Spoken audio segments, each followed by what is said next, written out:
sovereign nation since declaring independence from Somalia in 1991. Despite establishing its constitution, military, currency, and passport, and conducting democratic elections, international recognition as an independent country remains elusive. The fundamental question at the heart of Somaliland's struggle is what defines a nation? Membership in the United Nations does not automatically confer statehood. Numerous UN member states do not recognize each other. For instance, consider the enduring divide between South Korea and North Korea, or the fact that 28 member states do not acknowledge Israel. According to international law, statehood entails a defined territory, a permanent population, a functioning government, and the ability to engage in relations with other states, all criteria that Somaliland meets. However, achieving recognition is complicated by numerous separatist regions and sovereign countries that also fulfill these criteria.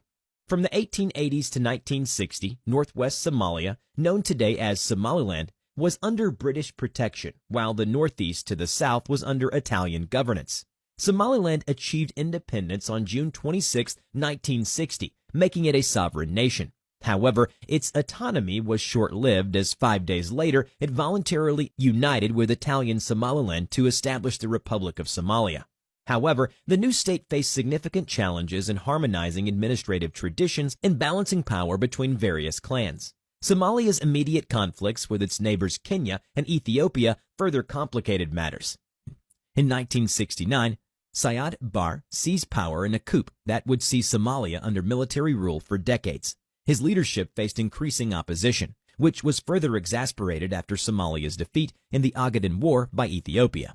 Due to increased opposition, Barre deployed Somali special forces against clan dissidents opposing his dictatorial regime. In the 1980s, members of the Isaaq clan joined forces to establish the Somali National Movement, a resistance movement launching attacks from Ethiopia and sparking the Somaliland War of Independence. Simultaneously, other clan-based rebel groups across Somalia engaged in combat against the Somali armed forces, resulting in the government's collapse in 1991. While southern Somalia descended into violence, Somaliland sought resolution through local cooperation, culminating in its declaration of independence on May 18, 1991. In 1993, Mohammed Ibrahim Igal was elected president of Somaliland.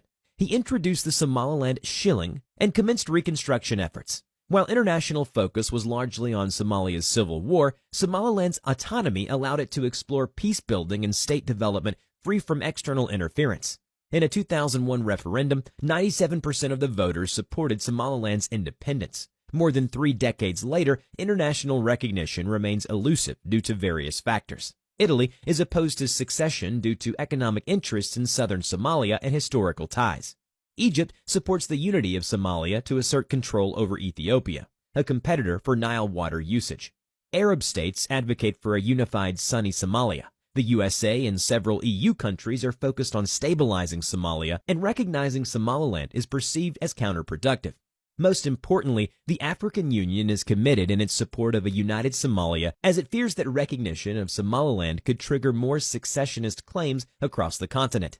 While Somalia maintains its stance in favor of a unified federation, Somaliland persists in its pursuit of independence. The future of this region remains uncertain, poised between the aspirations of its people and the geopolitical realities of the region.